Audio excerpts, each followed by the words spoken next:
Welcome, everyone. Thank you, Bob. It's always the guy from Bose who hears me. Well done. I appreciate that. Well done. It was noted American philosopher and poet, Ralph Waldo Emerson, who opined, "The first wealth is health.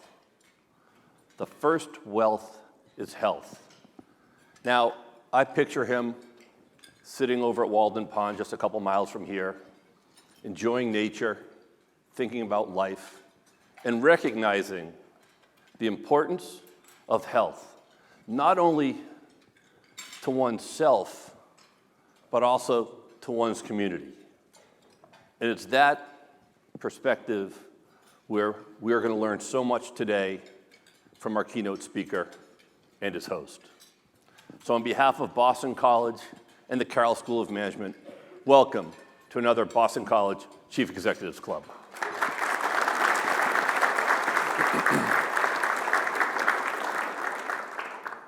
Now, we're thrilled to be here today, but we're especially thrilled because we have some very important guests who have joined us from across the pond, as they say, from Ireland. Over a decade ago, there was a vision to engage and enhance transatlantic business. Out of that concept came a football game in 2016, the Aer Lingus College Football Classic, where Boston College played Georgia Tech in Aviva Stadium in Dublin. It's been a while, so I don't recall who won the game. It wasn't that funny. But I do remember and am so grateful for the relationships that it created. And since that time, over the ensuing 8 years, we have engaged what we call the Boston College Ireland Business Council, where we will get together twice a year, and every 6 months we'll either travel to Dublin or London once, or here in the States at Boston. And today is a special day as we have 50+ members of that group who have traveled from Ireland to join us here. They did spend some time in Atlanta, Georgia, in Austin, Texas, decided they missed their weather, so they brought the cold and rain yesterday with them. There are some rumors that while in Austin, Texas, there might have been an occasional Stetson hat and cowboy boots purchased. Their fearless leader, or one of them, Robin McGillifadrig, who apparently, rumor has it, and I've seen the video, engaged in some two-step line dancing. Now, his company, named SkillStack, he has graciously agreed to come on stage after today's event and lead this as he continues to stack skills for his new enterprise. But candidly, we are so thrilled to have so many of you travel to join us today. Obviously, the heritage and mission of Boston College is so intertwined with the island of Ireland. We're thrilled to have you here today. And I hope that our members from Boston have an opportunity to engage, to network, to meet, and to reach out to me after today's event to figure out how you can join us as we head over to Ireland in October. We do have another event coming this spring. On May 22nd, we will be welcoming and hosting David Solomon, the chairman and CEO of Goldman Sachs. He will be hosted by longtime friend, former keynote speaker, proud Boston College alum, the former chairman and CEO of Visa, Al Kelly. I also hope that you note we've got a calendar for our fall events that have already been confirmed, and we're very excited about them. This fall, we will be welcoming the CEOs of Lockheed Martin, McDonald's, Amgen, and Visa. Please grab a calendar out front, mark those dates on your calendar. We are thrilled to have you attend in the future. Now, on to today's event. Our host for the day is John Fish, the chairman and CEO of Suffolk. And I could spend a lot of time talking about John's business accomplishments, but I also, more importantly, would like to mention his philanthropic and his board service in 3 areas education, access to health care, and growing the economy.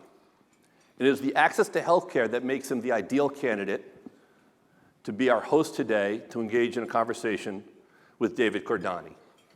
David serves as the chair and CEO of the Cigna Group. He joined the company in 1991, so he's starting to get the lay of the land, and has helped, under his leadership, grow that company to a Fortune 15 company with over 180 million customers and 70,000 employees. Now, he does have, and I'd like to connect everybody to Boston because we are the hub. He does have a nice connection to an event that was held on Monday this week here in the city, and part of his engagement with Achilles International Freedom Team of Wounded Veterans, where he has served as an aide running the Boston Marathon 4 times, assisting veterans to traipse the 26.2 miles from Hopkinton to Boston. So for that, David, we are gratefully appreciative of your dedication and service.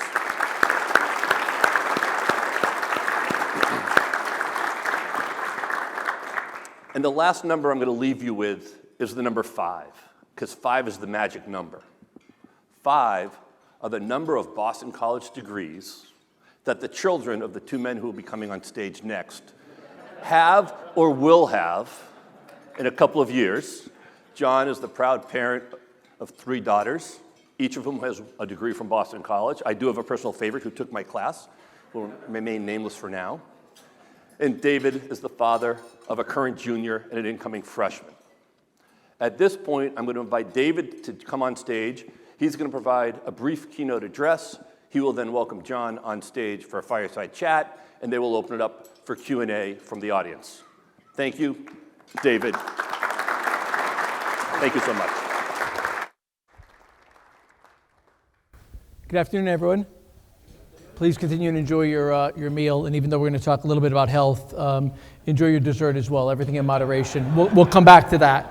I have to say it was a little unnerving when it started because I knew Warren was behind me, but I didn't realize by the seat, it felt like he was about 14 feet high and towering over me, so I had to get a little bit acclimated to that. It was a little overwhelming. If you give me maybe 10 minutes of your time, I want to cover a couple topics. Talk about Boston for a moment, talk about the overall health situation across the globe and carry that back to the U.S., talk a little bit about a measurement we see in terms of a comprehensive measure of health vitality, and then what it means to an individual, a community, or an organization. I'll try to do all that in 10 minutes or so, and then I look forward to the dialogue with John and then questions with you all. Back to Boston. I love Boston simply, so any excuse to be back in Boston is powerful. I'm a lifelong Red Sox fan. Grew up watching the Red Sox with my grandfather. Grew up in my grandparents' house, so there's a lot of nostalgia back here. As Warren noted, we're blessed to have 1 child and soon to be 2 children going through Boston College, but also the memories of the marathon is referenced. And I'll just tie back to that because there's a tie-in to the marathon as well. I remember, I think it was 15, the weather was nasty, but there was many marathons with nasty weather. Wind was out of the east, 30-degree weather, sleet, freezing rain, etc. And then running the marathon with a double amputee Army Ranger in terms of trudging through in service to try to safely get to the finish line, the starting line and a finish line and everywhere in between.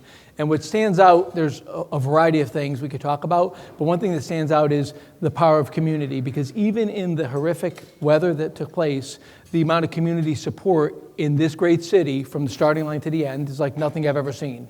And after 30 years of racing, mostly in the United States but elsewhere, the power of community and willing individuals to finish and the support is just palpable. And when we come back and talk about health, vitality as well, that happens symbolically like it happens along the running course. It happens symbolically in the aid stations, but it happens in work, it happens in your personal life, et cetera.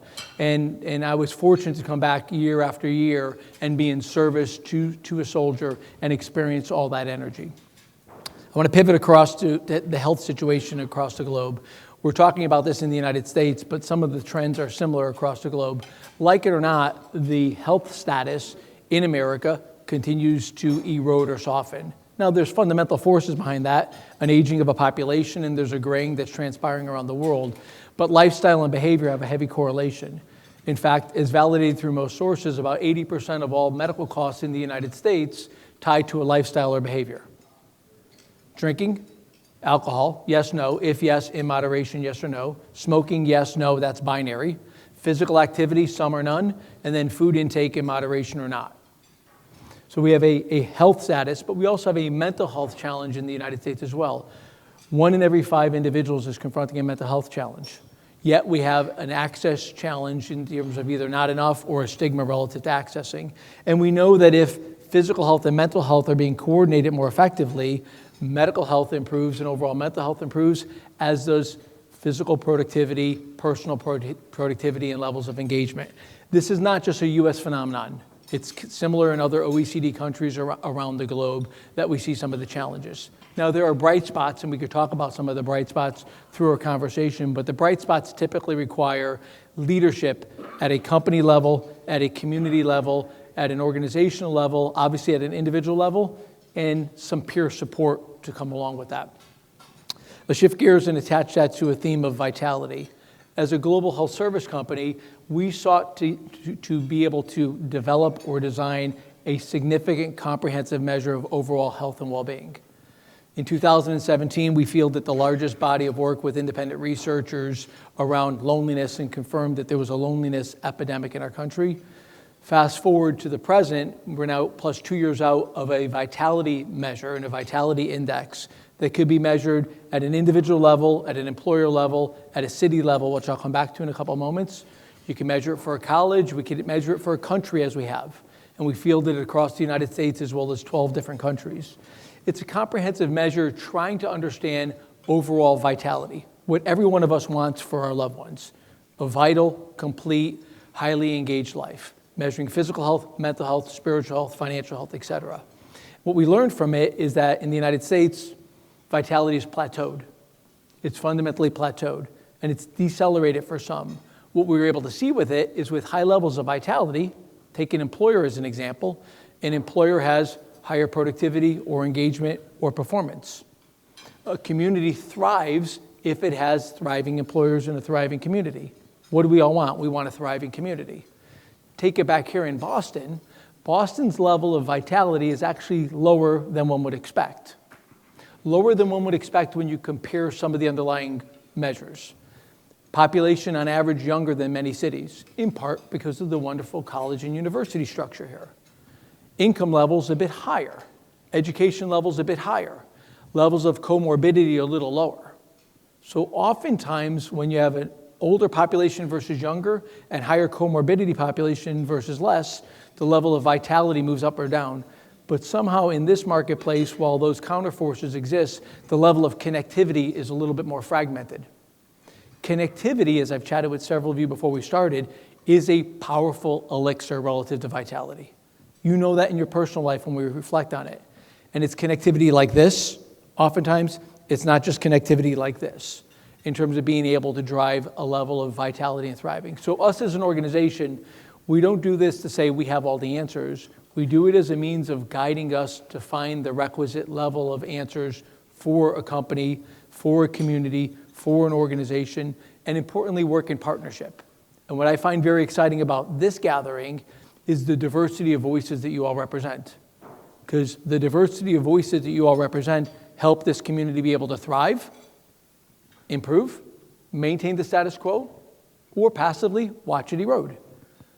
And what moves a community forward is the power of connectivity, just like where I started with the Boston Marathon. What propels that forward is the power of community to be able to drive it through. So in closing, this notion of vitality is not a novel concept. It's not a theoretical concept. It's a way in which to measure, because we believe that if we can improve human performance, you can improve organizational performance. When you improve an organization's performance, you improve a community's performance and vitality. And when you step back and look at the picture, it's a virtuous cycle. All three need one another. We know that. We know that. All three need one another. But when you inspect it at its core, it requires public-private partnership. It requires business care deliver partnership. It requires academic industry partnership to be able to drive it through. And as I noted, in the face of some of the challenges, there are plenty of bright spots. So in summary, we're an organization that wakes up every day trying to make a positive difference in people's lives. We're an organization that's entrusted to serve, whether in the United States, largely through corporations, health plans, and governmental entity partners that we serve, or outside the United States, taking care of expatriates through corporations, IGOs, NGOs, aid workers, and the like. But the commonality exists. How you improve the quality of life for an individual is, of course, absence of medical health needs, but it quickly takes you into the mental health needs and the overall level of engagement and community performance. With that, I look forward to a conversation. John, I'm going to welcome you to the stage, put myself in your hands, and look forward to engaging in a conversation. Very much. Thank you. Thank you. I'd just like to begin by acknowledging our Irish friends, from the beautiful country of Ireland, Neil Nottingham. And I would just want to mention one thing about Neil that he didn't tell us, because we're here with BC teams. He's on the School of Mendoza, Business School at Notre Dame, on the other side of the table, so we won't hold that against you. But congratulations. I also want to thank Warren and his team. I think a lot of times we take this for granted, and he has done an amazing job assembling a wonderful group of CEOs that really care deeply about this community. So I'd just like to give Warren and the entire staff a round of applause.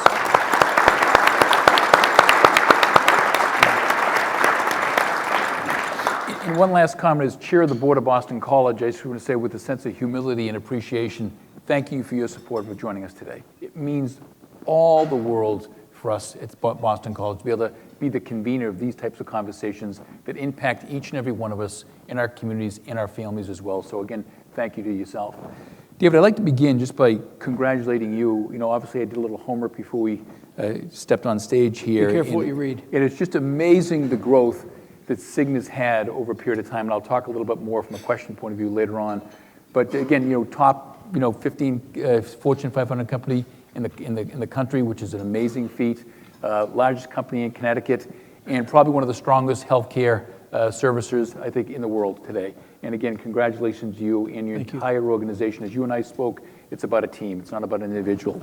I also want to thank you for your support of Boston College. Your daughter and your son that's going to be matriculating this fall. It's wonderful to have you in the family, and we're honored and privileged. And thank you very much, and we wish you best of luck. I'd like to begin with a conversation around healthcare in the state of healthcare today. We all know here, being from Boston, that it's a constant conversation that comes up, not in a positive light. Whether it be healthcare costs, whether it be access, whether it be providers, nurses, staffing shortages, it seems to mount. And we don't think here it's sustainable. And something has to be done, especially the governmental programs, Medicare, Medicaid. What would you say Cigna is currently doing to address these particular concerns? And as you specifically as a CEO, how do you feel about this on a going forward basis? So maybe I'll start at the latter piece and work my way back. A way I think about how I feel about it as a CEO is I start how I feel about it as a parent.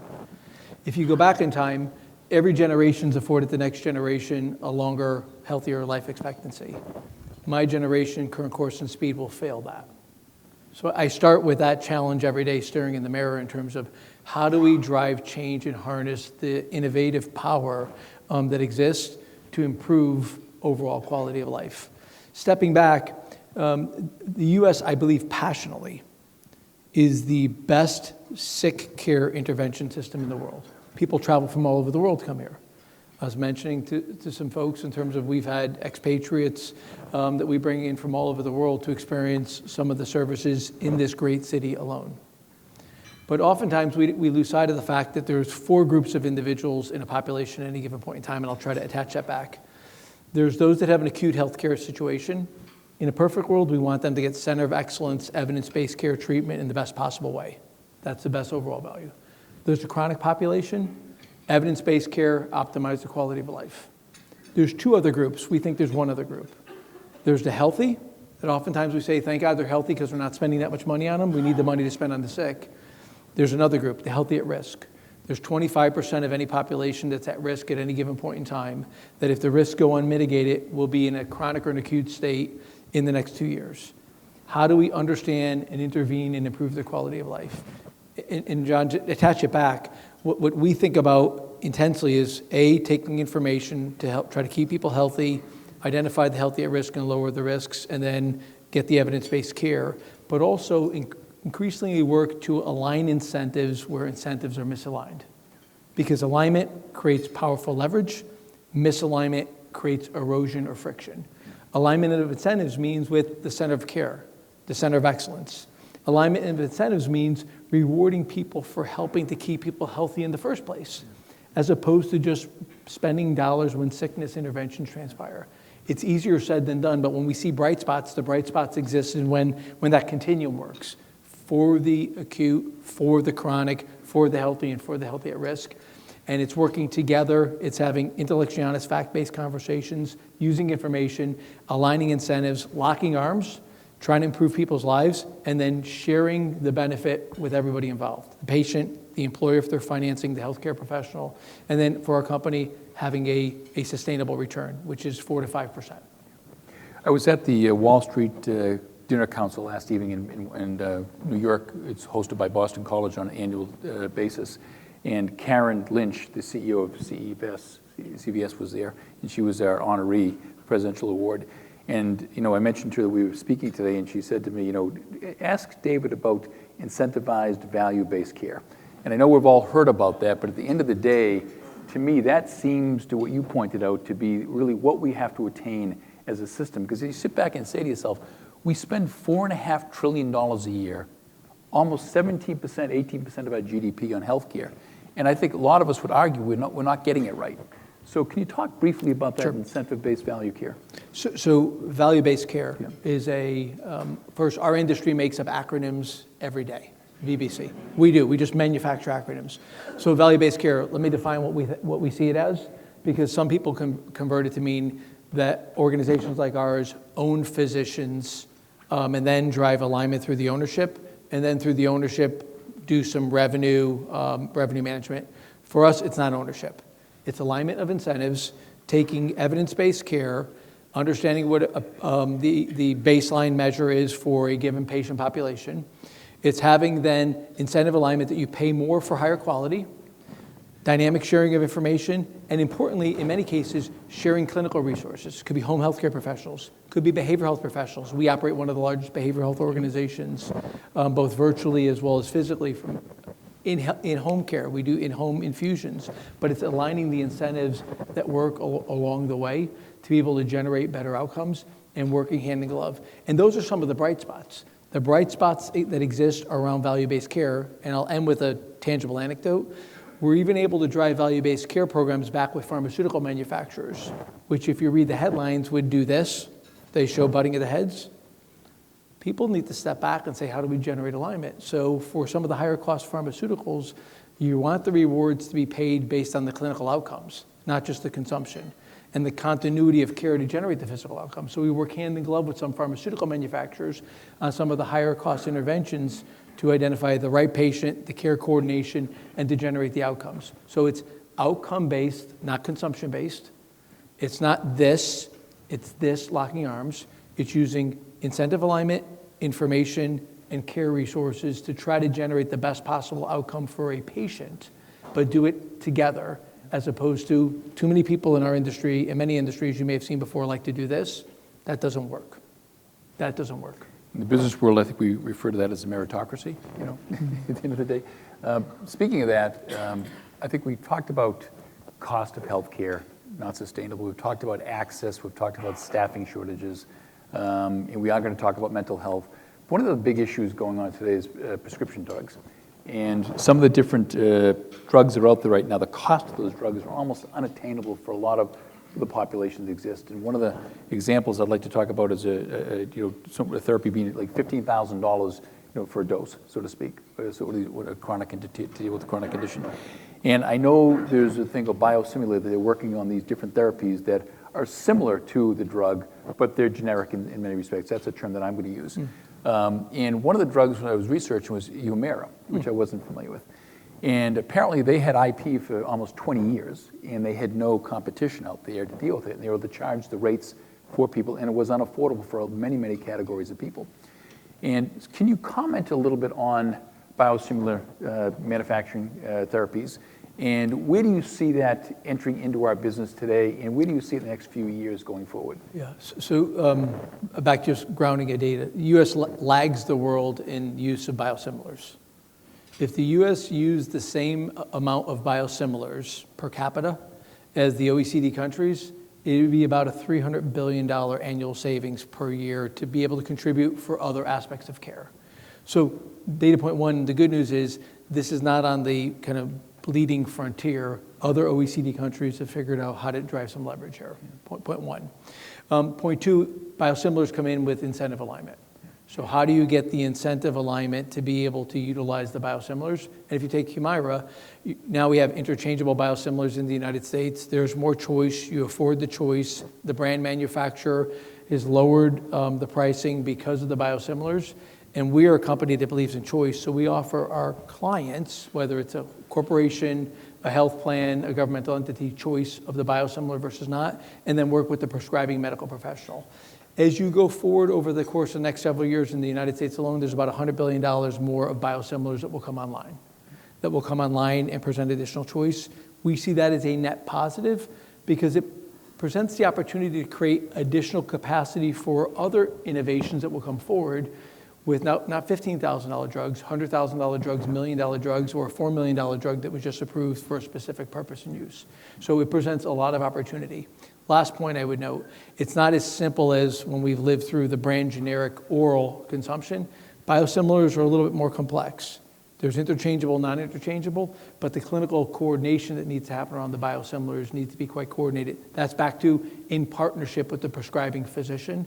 Yeah. That is important. This is a bright spot for our country and an opportunity that over the next several years, we have to drive more biosimilar utilization.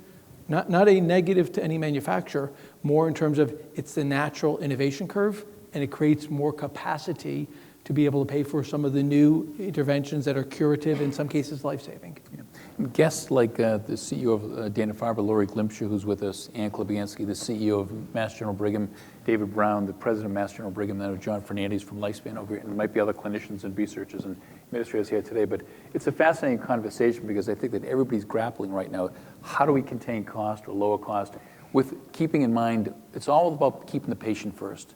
Once you center on this conversation about doing what's in the best interest of the patient, you can never go wrong. The cost is a huge factor. I'm going to transition now to an issue that's near and dear to a lot of people, but it's not talked about that often. It's so important. It's near and dear to me, is mental health, and I know it is to you. And especially, we've seen the raging amounts of mental health challenges post-COVID. And I often say that the worst of COVID is yet to be experienced. And I refer to that as the mental health. When kids weren't going to school, kids weren't going to college, the whole unintended consequences of what went on that days. And all of us as parents are probably have an acute eye for that. And I know there's a lot trying to be done with the challenge of mental health. As I often say to my people, bring your problems to work.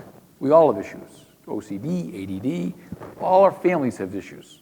Every family. If you tell me you don't, I'm not going to believe you at the end of the day. And that's very, very honest. Okay? So why not bring your problems to work? You demonstrate a sense of caring and compassion. How do you look at this issue of mental health? And what can Cigna do, or what is Cigna doing about trying to educate and stem the tide of this considered to be a crisis here in America, and I would say in the world? Yeah, I think many of these topics we're talking about, there's not an easy answer or a singular answer. So I appreciate you saying, how do we think about it? One, as we step back, I have a good memory, but I lose track of time. Probably 15 years ago or more, we were able to see that the mental health, physical health interdependency was significant. So as an example, we embedded mental health professionals in our coronary case management programs. Why? If an individual had a heart attack and survived, there was a high probability they're going to have depression in the recovery. Life changed. The data showed that if the depression went untreated, there was a higher probability of a second heart attack than if the depression went treated. Simple example. So bringing physical health and mental health programs together, and we've increasingly done that over time. Fast forward to the present state, one of the benefits, because I'm an optimist at heart of COVID, there's a lot of things that we could go on the other side of the ledger, is it destigmatized further mental health.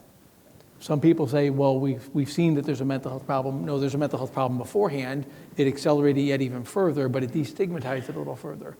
And we now realize that there's stress, anxiety, depression, before we get further into the mental health and substance abuse challenges that come along. So one, how do we think about it? A, we don't put an artificial line between mind and body, right? You hear the terminology whole person. You have to make sure that line is pulled apart. And when a mental health professional talks about what's most important in a physical health professional, we need to bring them together. Two, expanding access. Expanding access is mission critical. So we've more than doubled our physical behavioral health access network over the recent past. Changing modalities. We have the largest virtual behavioral health resource access in America today.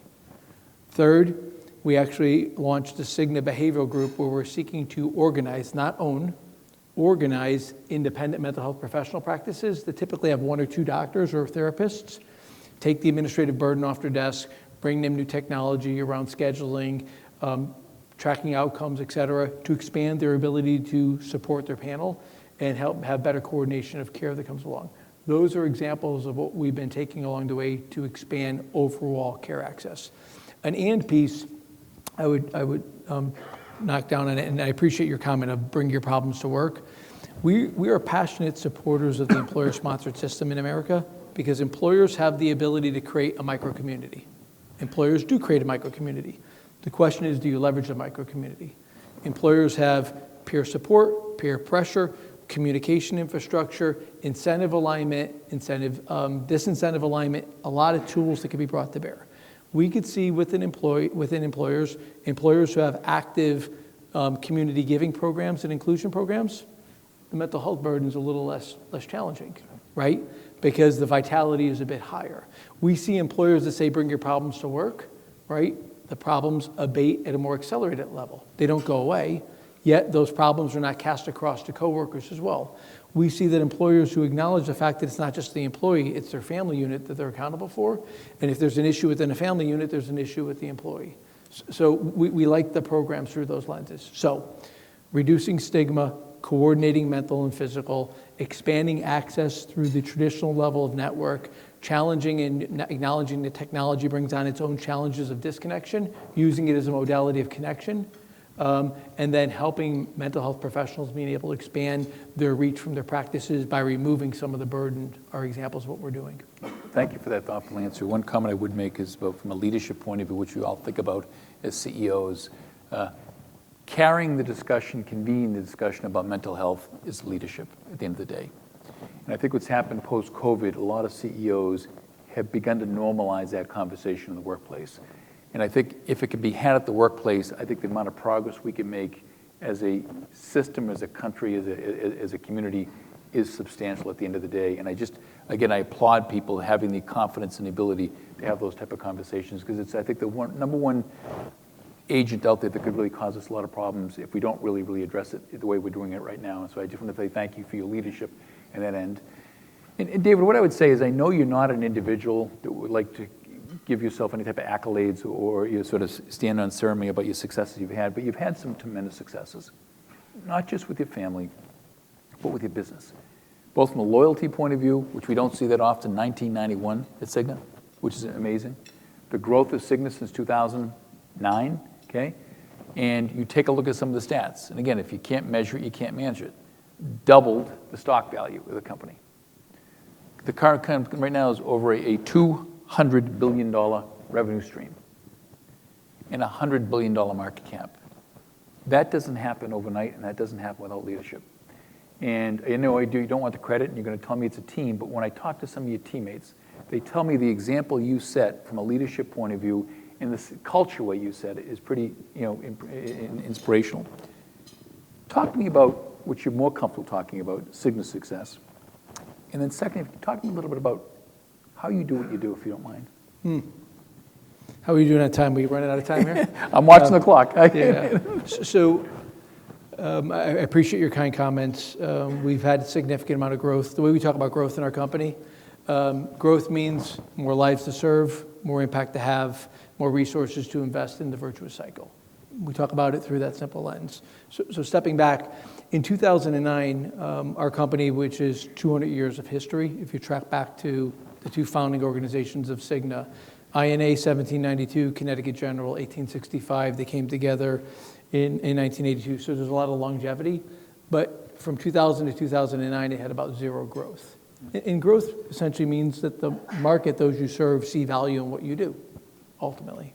So we set off on a journey to answer your question. Point one is to try, and we still talk about it today, we want to prove the thesis every day that you could be a mission-based organization with values and cultural commitment that is also publicly traded, performance-based and growing. They are not in conflict and do not accept the false trade-off that they are in service of one another. And we seek to feed that every day knowing that we're not perfect. That guides us to have a vision and a direction in terms of we wake up every day to have a positive impact on people's lives. We then click that down to another level of being fact-based and sub-segment the markets because the problems we confront or the market opportunities are huge. You need to sub-segment and focus. Focus wins the day every day. Sub-segment and focus. Then relentlessly deconfigure and reconfigure ourselves, which is probably the most difficult thing to do, especially if you're having success. So the only data point you said, and I'm pretty proud, but our stock is more than 10x growth over the time. Okay. In terms of its growth, and I still think we're underperforming. But it's how do you decompose yourself and recompose yourself because the market you serve continues to move at a rapid rate. And then from a leadership standpoint, I'm overhead. I say this internally. So I'm in service of others. My job is to be in service of others. Get the right strategy, have the right team, have the right alignment, have the right incentives, have the right measures. My job then is to get out of the way, but be willing to do anything necessary to support our team to be successful. And then it's that relentless pursuit. And like you said, you love what you do. I feel blessed to do what I do every day. But as I came back, we talk about those that we serve. We serve our own family members. We serve our neighbors. We serve our extended family members. So that drives us as well. And we feel fortunate to be in a space that's, the intent is so noble. Somehow we've made this market so complicated. But at the end of the day, as a human being with a set of needs and desires. So we try to work that through together. So for me, I just remind myself I'm fortunate. I grew up in a blue-collar family. My brothers and I are first-generation college. It's pretty simple. We actually didn't want to go to college. We argued with my parents. I wanted to work in a factory like all my cousins or be a cop like my dad was at the time. That was an over my dead body or going to school part of it. And then it's kind of in pursuit of this virtuous cycle each and every day and reminding yourself it's discretionary energy. And if you love what you do, it's not a job, right? You're fortunate. A lot of people say that leadership comes from your upbringing, and that's why no one individual has the same characteristics of leadership. Whether you're born first gen or whether you're born in a poor environment or a tough neighborhood, those characteristics you develop from a Darwinistic point of view sort of give you the sort of the resources to tackle what your responsibilities are on a going forward basis. Would you comment on that a little bit and your upbringing and how that impacted your leadership style? I reflect back on it because I like history because you can learn. So you reflect back. I boil it down pretty simply. My parents were married really young, like 17 and 19. So they moved in with my dad's parents. That was the Italian side of the family. We talked about some half Italian. And I look back on the way we were raised, and my grandparents instilled in us, so I had two sets of parents in a way. They instilled in us, I boiled down to three things. Hard work. I'll start with that. And it's just ingrained in us. It's the notion of hard work, and we could talk about stories. The golden rule, when I boil it all down, so the person who empties the trash in my office, I know their name. Because my mom did that job as a part-time job when I was vacuuming as a 12-year-old after school.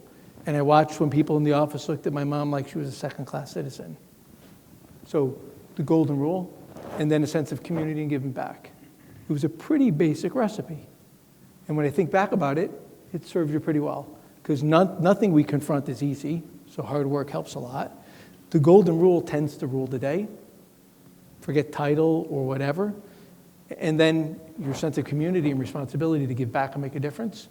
And that works pretty well. It works quite well. And even go back to the Boston Marathon piece, there are points where I remember running with one of the soldiers, and I had an injury, but I wanted to make sure I ran. And I was feeling a lot of pain, and I looked over at his prosthetics. I said, I can't feel pain now. That's not acceptable. Context, right? The context helps as well. Yeah. Just one last comment I would make, talking about titles, you're running a public company, I run a private company, and I'm very fortunate to own it myself. Yes, you're very fortunate sometimes. So I decided to give myself a new title about a month ago, and I had my cards printed out, and it's called CDW. And so I pass around to different people, and people say, what does that mean? I said, Chief Dishwasher. So it works out very, very nicely in your lines. I like that. One last question. Where do you see Cigna 5 years from now? So there's not a succinct way I can answer that because we're on a journey. And when I think about the journey we're on, what I'd like to believe the environment that we are able to help to create 5 years from now, I'd like to see an environment where it is indisputable that the lives we have the ability to touch, both directly and indirectly, are materially better off from a vitality and equality. 2, there's more coordination between the disparate parts of the ecosystem. Our ecosystem is too fragmented, and we see ourselves having to be a convener and an enabler of that. And 3rd, proving that the public-private partnership works. So what that all boils down to is in terms of, I'd like Cigna in 5 years to be the category-defining organization, because I don't think there's a category-defining organization. That's not at the loss of others, because we together need to create a new category around that. Because the payment of sick care has run its course. Necessary but not sufficient. Right? The payment of perpetual sick care has run its course. Necessary but not sufficient. None of us want that for our family members or loved ones. We know it's necessary, but it's not complete. We need to complete that circle. And time's running out. The blessing there is technological innovation and the speed of data helps to bring a lot more precision. Precision allows you to bring more personalization, more connectivity versus lack of connectivity, removing fragmentation, more pursuit of excellence in terms of, because the SME excellence that exists in healthcare requires more precision, and more connection of multiple modalities of interaction that have a seamlessness as opposed to a fragmentation. That's what I get excited about. I would say this before I open the questions. The conversation here and your enthusiasm is contagious. And I want to thank you very much. I want to thank you very much for your leadership in healthcare. You've done a wonderful, wonderful job. Thank you. Thank you.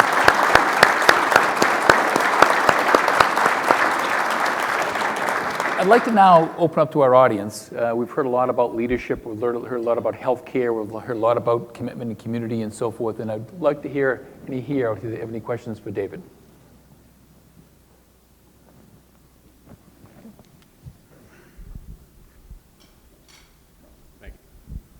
David, within an organization, how much of an impediment are the issues of privacy and liability to leadership, an impediment to leadership? And before you give up the microphone, privacy as a means of information to be able to lead? Yeah, but the reticence of the people in our organizations to come forward with issues. Okay, thank you. Right? Yes, so as I look at you come back to organizations, so any organization, but let's go to corporations for an illustration. If there is a dimension of inclusion and trust, it is a powerful, powerful tool. So some of the more sophisticated programs that are put in place is when from the top, and to credit John, from the top, the feeling there is that there's a level of inclusion, togetherness, and trust to break down those barriers. If that doesn't exist, it's friction. It's another dimension of alignment. So to me, as I hear your question, that starts at the top of the C-suite. And if what we're talking about here is viewed as a on the side of the desk expense item that somebody else is managing, and I'm going to complain about how much of it costs, we're never going to like the outcome. If what we're talking about here is like any other strategic investment for an organization, corporation, governmental organization, university, a strategic investment that is looking for sustainable yield, then you have an opportunity. And if the culture of the organization has a level of transparency and trust, it's possible. Absent transparency and trust, we're pushing a rock uphill. You could accomplish it, you just need a lot of people pushing a rock uphill, and there'll be a lot more friction along the way. So when we interact with employers, I like to understand the culture, the strategy, the readiness to change, the tools and the modalities to drive change, the willingness to accept friction along the way. We just don't go in and say, here's the answer. You got to understand the strategy, the culture, the health burden, the readiness to change. And each organization, like each being, has its own DNA attached around it. Other questions? Yes, Woody.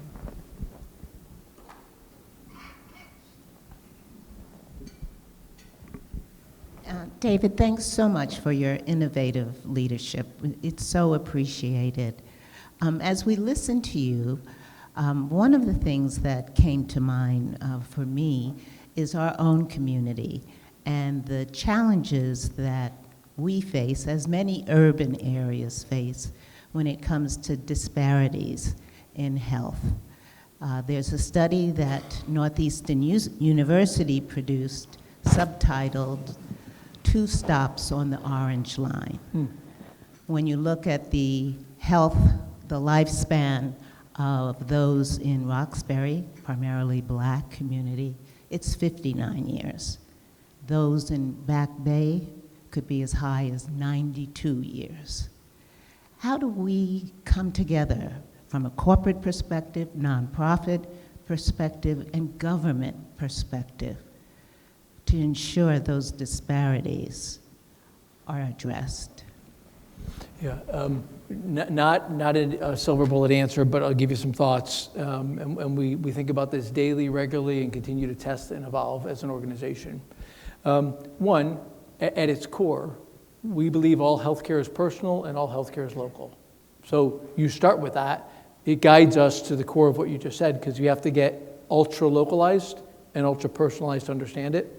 Second, oftentimes when it comes to healthcare, we think about it from the, I'll call it, largest sick care intervention ecosystem and working our way back. We don't think about working from the community up. Example, during COVID, during the early onset of COVID, we would be on the phone every either 24 or 36 hours with the government and a bunch of stakeholders going through where certain aspects of the interventions were rolling out, and the social determinants of health, the inequities, the imbalance, et cetera. So we decided to stop talking about it and go directly in market. So we picked 3 markets: Houston, Memphis, South Florida. And we went in community, we brought virtual resources in, we brought physical resources in. We found the ability to activate faith leadership was so powerful, so powerful. We don't think about faith leadership in the healthcare equation. We don't think about that as a mechanism. What an influence power. We had to step into, even when we were dealing with the COVID vaccines, the impediments for certain, including the Black community, relative to inoculations. And when we activated the faith community, we were able to step through first flu vaccines as a gateway to COVID vaccines. We were able to extend mammographies, another aspect where there was massive imbalance of access. So my illustration is, you start with a philosophy that none of this gets solved in terms of a general, national, or state of Massachusetts or Boston solution. It gets solved in communities. Micro-communities. I'm a passionate believer in micro-communities, and you have to identify what the micro-community is, and work from the community up as opposed to work from the center back down. You lever the center, but you work from the community up. And we have other bright spots, like in the south side of Chicago right now, which, I mean, people can't safely navigate the streets. So we have to actually figure out a way to create safe corridors. You know who's helping us create the safe corridors? Grandmoms and aunts. They're pretty badass. Like, people fear them at times, right? But you learn it on the ground and work your way up. So as an organization, we're trying to drive with our value-based care programs we talked about, social determinants of health. Clinical programs we're driving with the National Diabetes Initiative, not for Cigna lives, but for lives. Community programs that we're driving through with our foundation, our volunteerism program, but I passionately believe it starts micro-locally and works its way up. It doesn't start nationally and work its way down. We'll take one more question, just Dr. Glimcher. Down in the front. Thank you very much. That was really a wonderful presentation. You're very kind. I just wanted to take a look at the future, what's going to happen in the future. We're going to all live longer. And what does that mean? That means that there are at least 2 diseases that are greatly going to increase our cost. One of them is cancer. As you know, we're going to have an increase of 77% of cancer patients by 2050. And then even more scary is Alzheimer's disease. 1 out of every 3 people who are over the age of 85 will have Alzheimer's. So we do need to recognize how important the academic medical hospitals are, because we do both research and take care of patients. And academic medical centers are more costly, although we have reduced our cost at Dana-Farber. So when you look at the future with those 2, big problems, what do you see is going to happen really when we, because we're spending $250 billion already for Alzheimer's disease, and that's just to take care of them. So what's going to be in the future? How are we going to, this is why academic medical centers are important, because we do make those discoveries. Over half of the new cancer drugs over the last decade come from Dana-Farber. So we need to keep that. It's a little more expensive, but I think what's critical is to keep the clinical part as much as we can out to satellites, which are less expensive. And that's what we're doing. And trying to reduce the number of inpatient people that need to go inpatient as compared to ones that don't need that. So if you look in the future, what are we going to do about Alzheimer's and increase in cancer, and yet at the same time keep our costs low?